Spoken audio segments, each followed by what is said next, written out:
Greetings everybody, and welcome to my continued series on themes of the 20th century. Today we are looking at a loaded topic, and if there's any region in the world that just seems to be in perpetual state of conflict and crisis, it seems to be the region as we know of as the Middle East. Now you're looking at my dates and wondering what's significant of 1917 and 1991. Well, 1917 was the Balfour Declaration, which is really, in many ways, a starting point for a series of events that lead to years of conflict.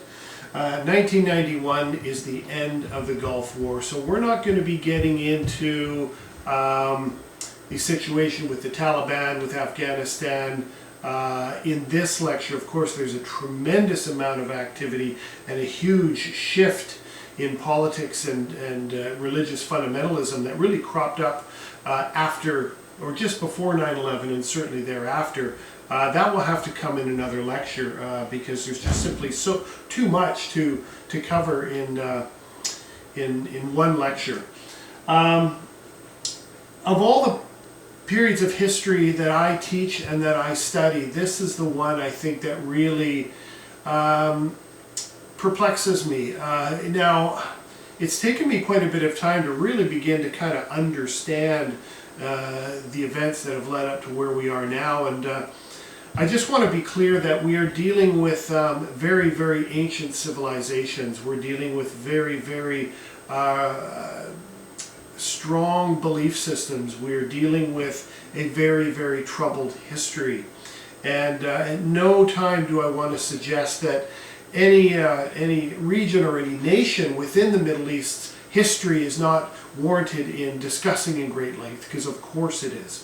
The reason I say this is because this lecture is intended to just give us a topical view of the main threads that have continued throughout the Middle East from 1917 to 1991.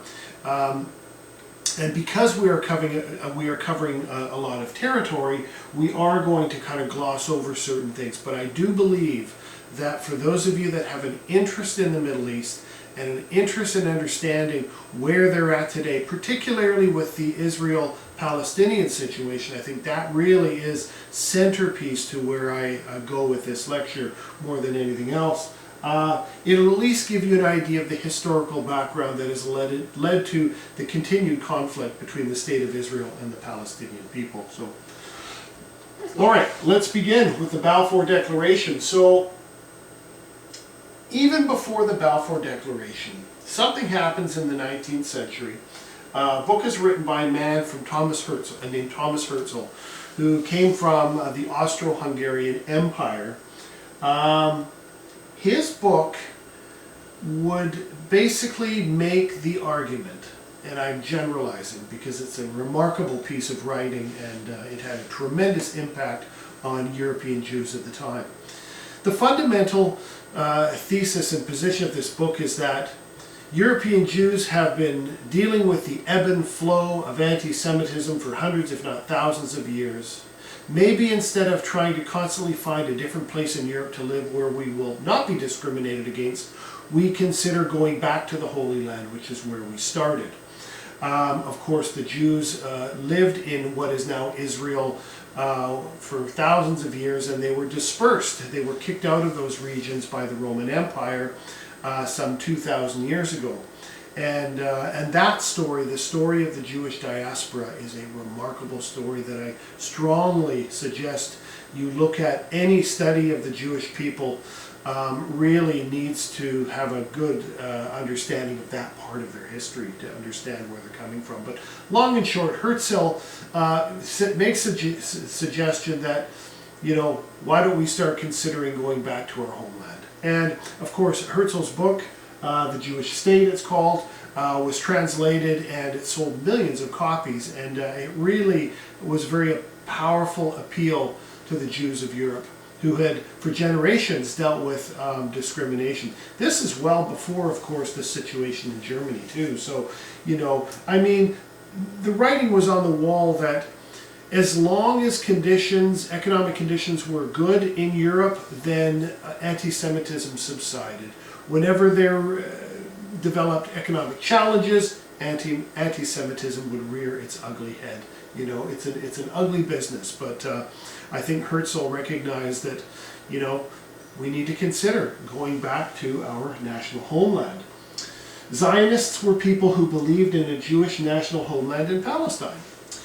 You know, when I grew up, when I heard the word Zionism, in my basic understanding, it appeared to be more of a pejorative, which means having more of a negative connotation.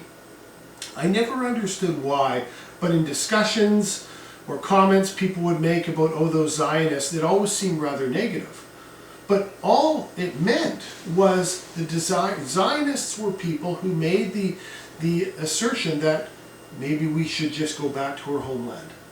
That's all it meant, right? So, when we get to the war, World War I, 1917, British Foreign Secretary Lord Balfour declared in December 1917, Britain was favorable to a state in Palestine. Now, why of all times would it happen here and then? Did it have something to do with the war? Certainly it did. You know, there's a lot going on, a lot of politics going on here. And but either way, December 1917, this proclamation is made by Lord Balfour. Part of the motive was to gain support from American Jews who might influence an American declaration of war. Now, it's interesting. Keep in mind that the Americans were at war already. So I think the discussions of the declaration were occurring before, because the Americans actually entered the war in April 1917.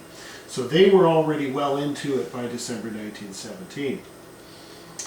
Britain called it a homeland, not a state, so as not to alienate Palestinian Arabs. When the British made this declaration, they understood that there were many people living in that region, the Palestinian Arabs, who had lived there for thousands of years as well. And even when the Jews were there 2,000 years ago, before they were dispersed by the Roman Empire, there were, of course, Palestinian Arabs in that region, although they weren't called Palestinians at the time. Basically, in absence of the Jews, a good portion of the Jews, after they'd been dispersed by the Roman Empire, generations upon generations of Palestinian Arabs had lived in that region. So, now for the Arabs, you know, there's once again another very remarkable history that I don't want to make just a mere footnote of this presentation, but because we're trying to really work our way up to the conflict between Israel and the Palestinian people, we're going to give just some background information here. So, originally the Arabs lived in the desert area of Saudi Arabia, and in the 7th century, with the conversion to Islam, they swept across the Middle East and North Africa. So originally, the Arabic peoples were coming from northern Africa, and they pushed eastward, if you will, across the Middle East and into North Africa. Or so, no, the other way around, my mistake. Yeah, other way around. In the 16th century, the Ottomans defeated much of the Middle East. The Ottoman Empire, of course, the Turks. And in 1913, the first Arab National Congress held to establish independence from Turkey. So, much like any other place that is under the subjugation of a colonial empire or being controlled by an outside force, there begins to develop, you know, groups that are seeking national self-determination, if you will, to use a Wilsonian term, which won't come till 1919. During World War I, the Arabs with British support fought the Turks. If you know anything about the story of Lawrence of Arabia, what a remarkable story. If you haven't seen the 1962 film with Peter O'Toole, directed by, I believe it's David Lean, it is a beautiful and a stunning piece of filmmaking. And also a great history lesson in many ways, although I'm sure there were some liberties. I haven't watched it in quite a number of years, but it's a great film. So basically, the British are fighting the Turks because the British had a lot of interest in the Middle East. And, you know, The idea was that we will support you in your fight against the Arabs, and or the Turks rather. And for the position of the Arabs, well, they're doing it to fight for national self-determination. And in fact, Lawrence of Arabia became an advocate for Arab self-government in the region, and he ends up going to the Paris Peace Conference, and but that falls on deaf ears. We'll talk about that shortly. The Sykes-Picot Agreement of 1916 saw Britain and France secretly carve up former Ottoman territories amongst themselves. Okay, this is right smack in the middle of the First World War. You'll notice this happens a year before the Balfour Declaration. So to me, the Balfour Declaration seems kind of incompatible with the Sykes-Picot Agreement. Now these were just discussions, albeit, because the discussion was that once we fully remove the Ottoman presence from the Middle East, we, the French and British, will need to play an active role in micromanaging the region, because we don't feel, and this is we from the British-French perspective, that feel that these peoples are in a position to rule themselves. So we'll micromanage them until a time exists where we feel they're ready to manage themselves. They become known as mandates.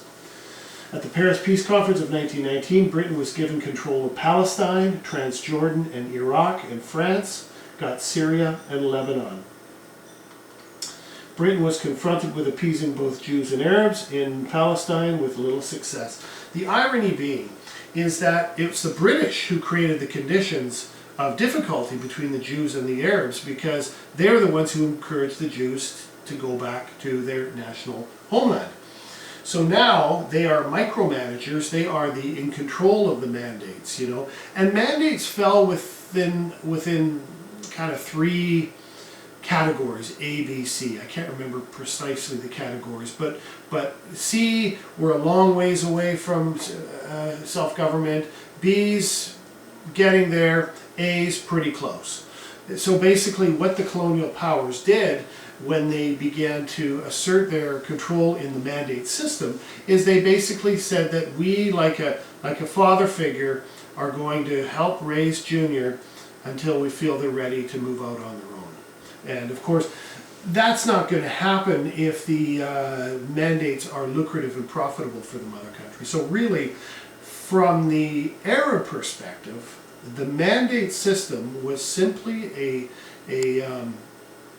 extension of colonialism, and that's totally understandable how they would see that.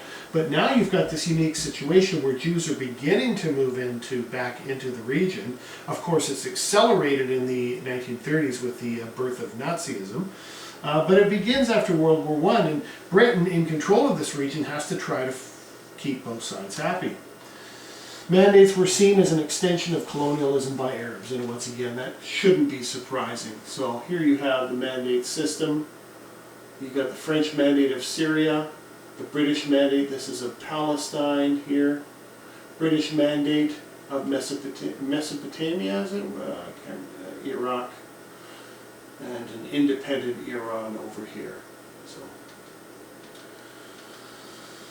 All right, by 1921, 1 million Arabs and 160,000 Jews were living in the area. Okay, now we're talking in the area of what is currently Israel. By 1939, though, with the realization of anti-Semitism in Germany, many fled and increased the population of Jews to 450,000. Okay, I want you to think about this for a second. The Palestinian Arabs had been living in this territory for hundreds of thousands of years. And the few Jews that were there during that time were not a bother. There was no conflict really of any kind. But as numbers began to rapidly increase, the Arabs are beginning to think, wait a second here, what does this mean for us? What is our place within a British mandate? What happens when we are outnumbered by this massive influx of Jews coming from Europe? You have to consider too that many of the Jews that were coming were well educated, they were westernized, they had come with great skills, whether they be doctors, lawyers, engineers, a lot of really talented, well educated people. And most of the people, the Palestinian peoples, were still relatively, tribal peoples. They were simple agrarian people, and lived off the land, and it wasn't a very developed area. So you get this interesting kind of counterbalance, if you will, between all these Jews coming in. Not only numerically are they strong, but they're coming with all these skills, and understandably, the Palestinian Arabs are beginning to feel vulnerable. Britain was in an impossible situation by controlling this mandate. Unrestricted immigration would result in Arab fears. So if they just opened the floodgates and said, any Jews that are fleeing Nazi persecution, come on down, then they knew that they were inviting the Arabs to become fearful. But if they controlled immigration, they would be accused of inhumanity, right? The British we're talking about here. So I think the British were learning pretty quickly that there was no easy solution to this situation. In 1937, Jews agreed to a plan to divide the region. Divide Palestine, sorry, that should be a continued sentence. In 1937, Jews agreed to plan to divide Palestine into two states. Some wanted more. So it's interesting that the first ones to really strongly suggest a potential two-state solution were the Jews in the region. Okay. After the war, most Jews felt they had the clear right to establish a Jewish state. Certainly after the horrors of the Holocaust, after the world recognition of the tremendous pain and suffering that the Jews of Europe had suffered, there was a great deal of empathy from most people in the West to say, you know what, I think the Jews are completely justified to create their own state. The Jews looked to the U.S. for support, and they got it from Harry Truman. You have to consider there's a very strong, Jewish group. A lot of generations of Jews that live in the States. Many are very powerful, well educated, and in positions to be a very strong lobby, if you will. And so there's a lot of support in America for a Jewish state. Britain attempted to restrict Jews to appease Arabs, and this only angered the Jews. Didn't matter what they did.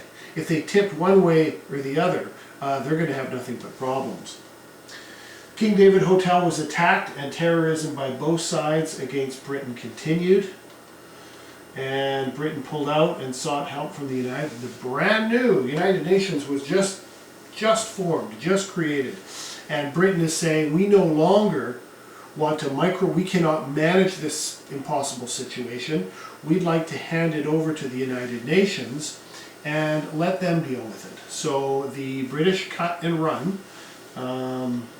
They saw the writing on the wall. And let's see what happens next. So the UN agrees to two separate states. Okay, and this was something that the Jews in the region in 1937 had sort of said, you know what, this is probably going to be the best solution. Areas with majority of Jews and Arabs would determine boundaries, so you'd have to find a boundary that kind of reduced the amount that people would have to move. You don't want a situation like you had in India in 1947 when they partitioned the two states into Pakistan, the Muslim state, and then the Hindu state, and then people were angry and having to move and killing each other as a result. Jerusalem was to be governed by an international force. Most Jews accepted the plan with reservation, but the Arabs rejected the two-state solution. Okay, so this is important. On May 14th, 1948, David Ben-Gurion declares new state of Israel on the heels of Britain's departure. The next day, all neighboring Arab states invade. So now the Jews of Israel are one day old in creating their own state, and they're invaded from everybody in their neighbors. Now, by the way, this was the partition that the UN suggested. The purple is where the majority of Arabs were. And then this was the majority of Jews. So the thinking was that you would have to create, it couldn't be just a direct line down the middle, because you had to accommodate this new border. So you have these what are called kissing points. So if you lived up here, you could still easily travel here, because you go from here, through the kissing point, through the West Bank, kissing point, Gaza, and down, right? It was a very creative plan, but the Arabs, the Palestinians rejected it. So unfortunately, when the neighboring Arab nations invade, things get messy. Israel would fight Lebanon, Syria, Transjordan, and Egypt, in addition to Palestinians, from May 48 to January 1949, and would win. Israel controlled 79% of the former mandate, rather than 55% allocated in the UN partition. So if you look at this map, you can see it's already significantly different. Let me just quickly flip back. This was the UN proposal, right? And this was how things were after the war. Because understandably, Israel took over many portions because they felt they needed a buffer. They'd been invaded once already by 5 countries. They defeated all of them, and now they're going to clamp down. And as we said, they would fight Lebanon, Syria, Jordan, and would win. Israel controlled 79% instead of 55%, which would have been allocated to them in the terms of the UN resolution for a 2-state solution. 700,000 Arabs would become refugees and flee to Gaza and the West Bank. So all those regions that were now under Israeli hands, that would formerly have been delegated to Palestine in the UN resolution, now were under Israel occupation. So a lot of them fled. A lot of them went to the West Bank and to Gaza. The victory secured the survival of Israel, and Jordan would control the West Bank, and Egypt would control the Gaza Strip, right? Gaza, West Bank.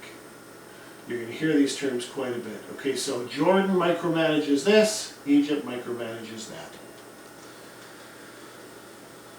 Well, out of all this stuff, you know, there's such an emphasis, understandably, on this conflict between the Jews and the Palestinians, that there is problems bubbling in other parts. And it shouldn't be surprising that under these conditions of the mandate system, where many of the areas are controlled by the French and the British, out of this will arise a form of Arab nationalism. I mean, that is just a natural consequence to the circumstances the Arabic peoples felt themselves in. But before all this, let's talk about the Suez. So the Suez Canal was built by the British and French in the 1880s and saw a bridge from Africa to Asia. I don't have a map, and I really should in order to demonstrate this, but basically what it does, just think of it this way. And we'll use Britain getting to India, for example. If Britain had to travel all the way down the southern tip of Africa, where South Africa is, and across up past Madagascar, or Ceylon, whichever you pick, I think it's, you know, to India that way, you could now go through the Straits of Gibraltar, Mediterranean Sea, through the Suez Canal, Red Sea, and boom, half the distance for Britain getting to India with the Suez Canal. So the Suez Canal became very, very important. By 1950, 70,000 British soldiers were stationed there. And in 1954, Colonel Nasser overthrew the unpopular king, King Farouk. Nasser would be a nationalist. Nasser negotiated the withdrawal of British troops in the Canal Zone because, as part of his idea of becoming nationally independent, that way it made sense that the Suez Canal would now fall under control of the country in which, of where it was located, in Egypt. So, once again, it's not surprising that they would try to assert their interests in taking control of this very important canal. Maybe then they could charge a toll, and then Britain and France would have to pay fees to use the canal. Britain wanted good relations for Suez access and to block Soviet interference. Aha! The Cold War. The Cold War is raging, and it extends beyond just mere allies and countries that are communist or non-communist. The Soviets had been eyeing up friends, looking for friends in the Middle East for some time. And here they see an opportunity in this sort of nationalist movement under the control of General Nasser. So there's Nasser here. So the West cancels loans to Egypt over Nasser's recognition to Mao's China. Interesting. All they did was recognize Mao Zedong as a legitimate government in China, because of course the Allies or the UN had determined that Taiwan was a legitimate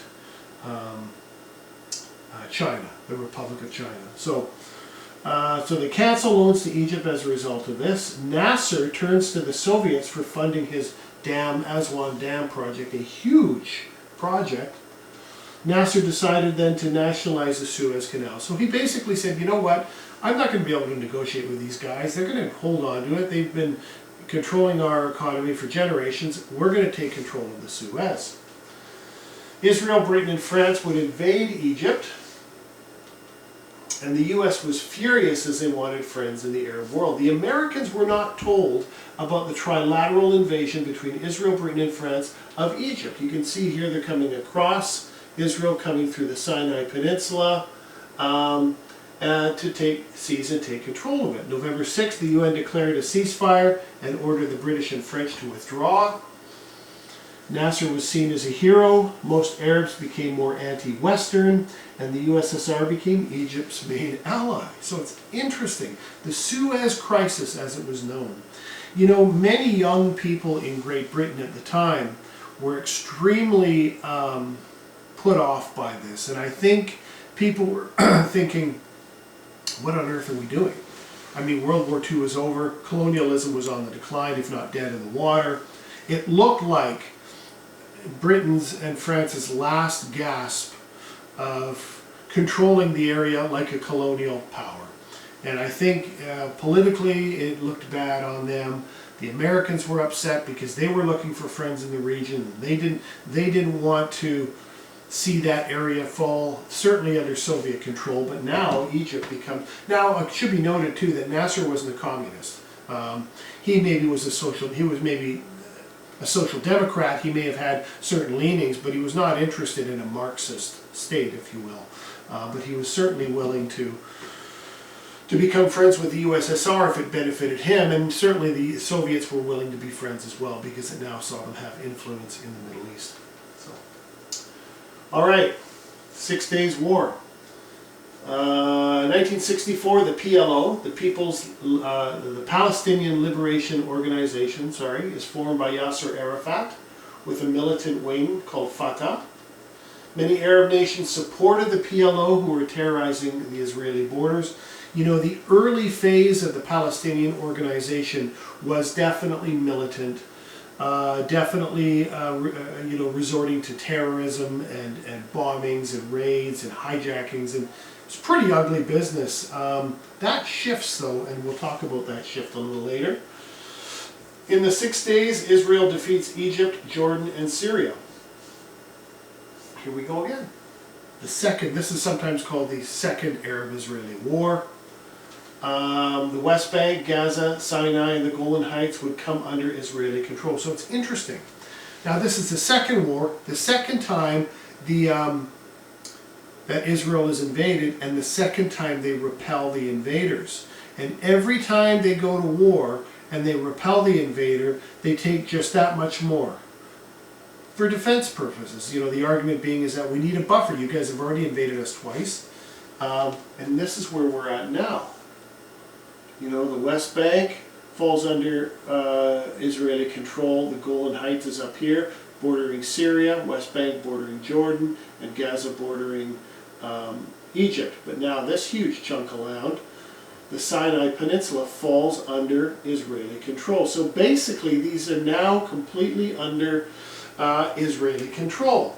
Did the Israelis want to control these regions? I'm sure they would have preferred not to have, but they felt an absolute necessity because in their view, those are the places in which invasion forces had come from. And that's why that was important for them to control those areas. This provided a buffer between Israeli land and each of its three main enemies. Israel would then promote and build Jewish settlements in these areas. This is where this is where Israel gets into a bit of trouble here, because if you were occupying these territories to deter your enemies, people and Palestinian Arabs that lived within these occupied territories were thinking, okay, maybe this is only temporary. When things calm down, when tensions subside, when there's an olive branch extended between Syria, Egypt, Jordan, and Israel, then they will pull back and we will be able to move on with their lives. But the problem is that once Israel starts building Jewish settlements in Israeli occupied territory, you're basically sending a signal to the Palestinians that we're not going anywhere. So that just creates further tension, right? Both the Palestinian Arabs and the Israelis are locked in an unforgivable struggle. There's no way that, there's no easy way here. And you could make a very strong case for why the Israelis were doing what they were doing, and you can make an equally strong case as to why the Palestinian Arabs felt that they didn't want them there. You know, and I would never ever rationalize or excuse terrorism, because there is no excuse for that. But unfortunately, that is what certain elements felt was a last resort. But terrorism just leads to more chaos, more anger, and more instability. So terrorism never works. Rarely does it ever achieve its end. It just creates more chaos and more confusion. So. All right, 6 years later, Nasser dies in 1970. He's replaced by a man named Anwar Sadat, who becomes Egyptian president. Egypt and Syria want to regain lost territories in the 1967 war and attack for a third time, okay? 48, 67, now 73, on the holiest day of the Jewish year. Okay, so, you know, it would be like the United States invading Canada on Christmas Day. Okay, we're going to wait till you guys are, you know, with your families, having a hot toddy and drinking and opening presents and sharing and caring, and then we're going to bring in the big guns. I mean, I don't want to sound, you know, cynical, but I mean, you know, the thinking was that if we invade the state of Israel on a holy holiday, they're going to be off guard, right? Well, they were initially. Israel was completely caught off guard, but after several weeks they pushed Syria and Egypt into retreat. Arabs used oil as a weapon to pressure the West. So now the Arabs, the Arab nations, Syria, Jordan, and Egypt, are understandably completely frustrated and furious. This is the third time they've invaded, and this is the third time that they've lost. And they're feeling like they want someone to be paying attention. So if they cut off oil sales or drastically reduce oil sales to the West, Canada, US, Britain, France, basically the NATO countries, I guess, we're going to pressure the West into negotiating something, figuring something out, because I think at this point the Arab nations realized that they could not defeat the Israeli armed forces. And, you know, Sadat forces the USA to deal with the Arabs by encouraging peace negotiations. Okay, so Anwar Sadat later becomes a key figure in the Camp David Accords. So, you know, this is 1973, and I remember very well as a kid that all the, you know, even here where I live, there were lineups of cars at the gas stations, and it was a mess. All right, 1977, Anwar Sadat, here he is here of Egypt, Menachem Begin, here he is here of Israel, visit each other's countries to try to establish peace, which culminates in the 1978 Camp David Summit. And there, of course, is Jimmy Carter, who was the president at the time. It was orchestrated by the Carter administration. It pledged economic support to Israel and Egypt. So basically what Carter does is he brings Israel and Egypt to the table and says, look, if you guys can settle this ridiculous feud and become, you don't have to become allies, maybe just have a non-aggression pact or something, I will give you equal amounts of aid. And that was extremely lucrative for not only the Egyptians but the Israelis as well. And as it turned out, Begin and Sadat, by all accounts that I've read, were quite liked each other personally. I mean, you know, and I think there was relatively and Jimmy Carter was just such a gentleman and kind of soft-spoken, caring human being. I think if anybody could have pulled that together, it would have been Jimmy Carter, and he was the one to do it. So, 1979, peace was signed, and Israel withdrew from the Sinai Peninsula. That's the big chunk of desert between Egypt and Israel. So that was a sign in the right direction. This did not confront the refugee issues of Palestinians, though. The West Bank is seen by Arabs as the place for a Palestinian state. Israel sees it as paramount to national security. Where do you go from there, right? These are irreconcilable differences, different lenses of how to look at these regions. So this is what, right here, is what has created so many problems. The West Bank is seen by Arabs as a place for a state. The Israelis see it as paramount to national security. So,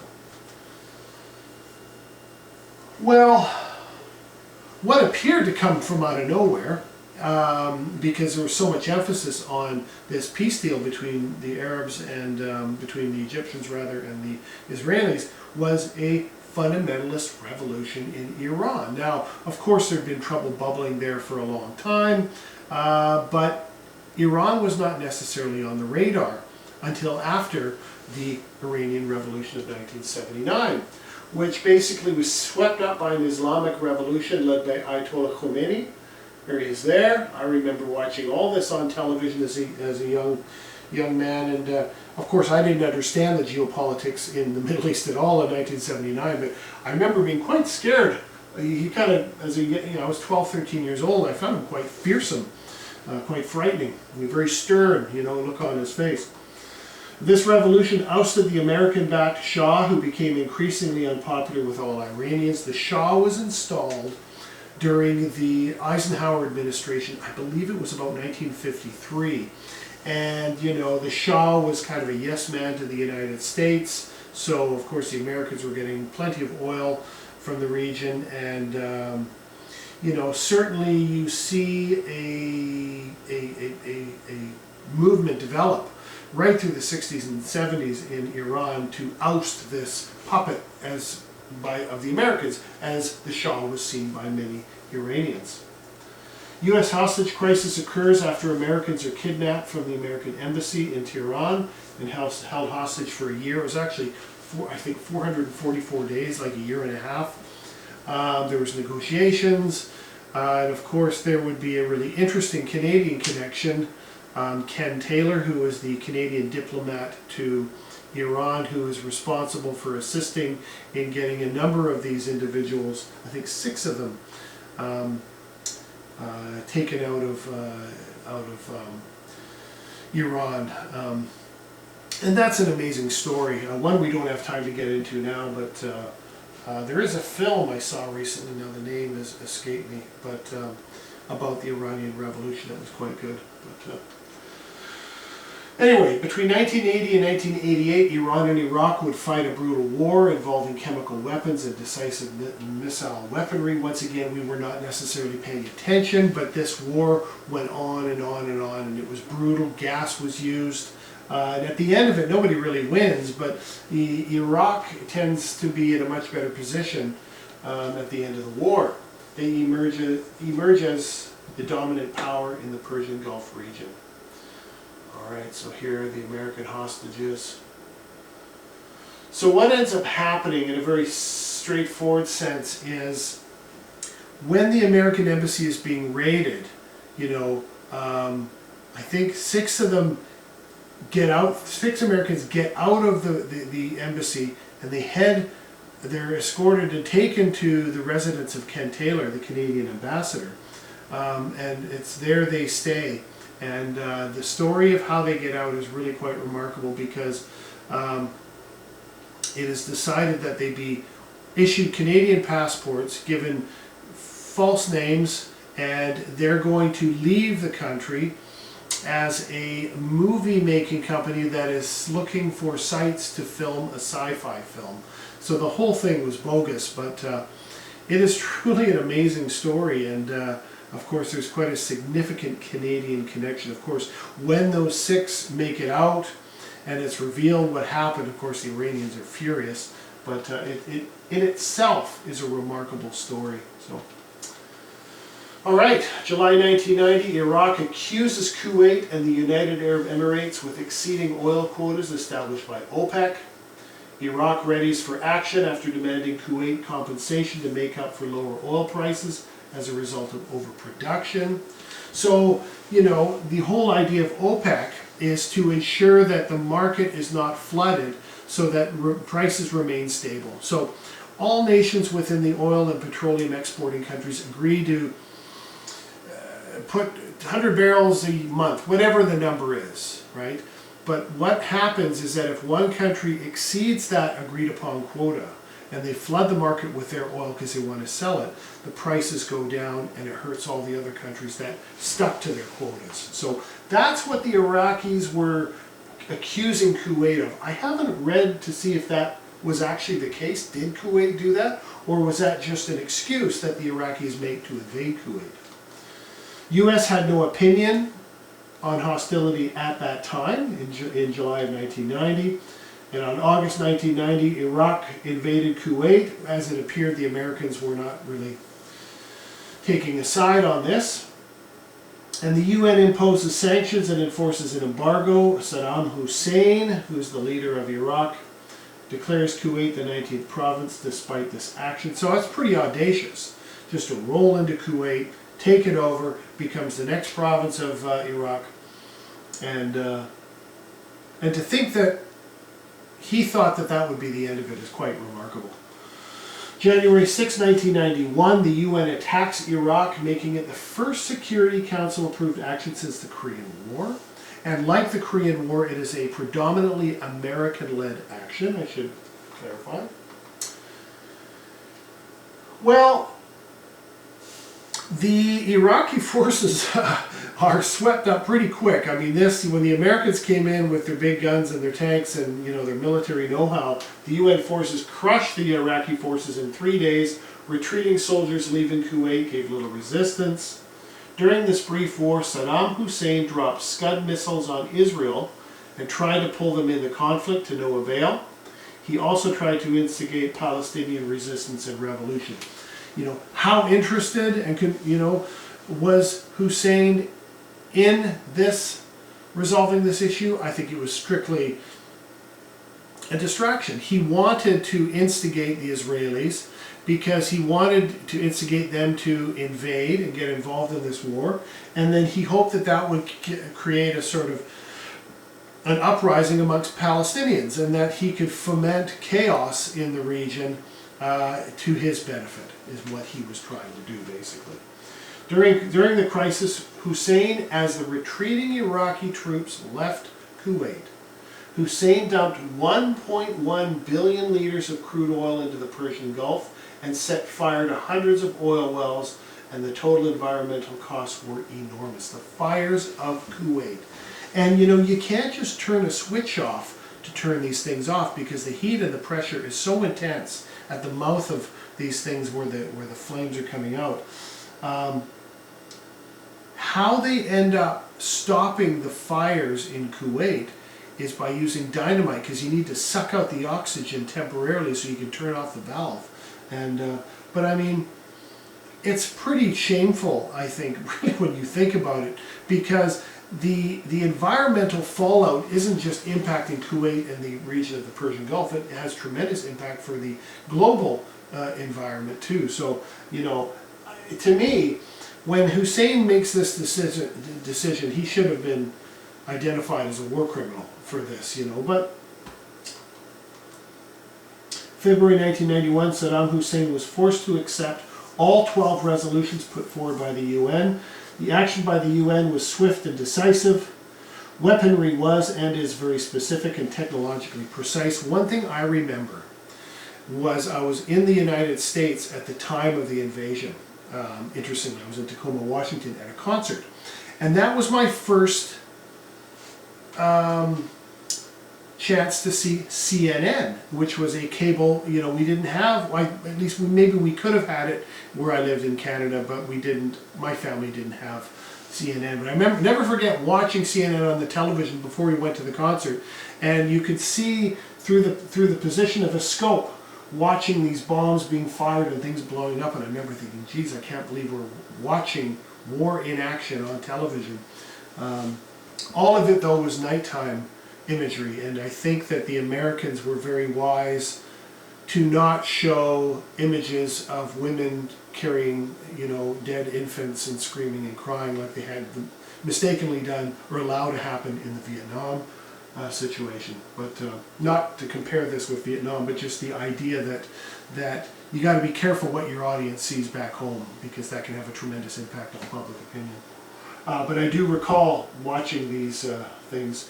Iraq retreats into seclusion, but Saddam Hussein was never removed from power until 2003. This is the strange thing. Here's a guy who had demonstrated, blatant military action against a neighboring country. He had done tremendous environmental damage to the region with the burning and dumping of this oil. Why the UN just stopped? I guess maybe they were concerned that it would have been too bloody to continue to get after him in Iraq, because he stays in power for another 12 years, and it's not until 2003 until he's accused by the Bush Jr. administration of concealing weapons of mass destruction, which becomes the centerpiece of why the Americans invade Iraq.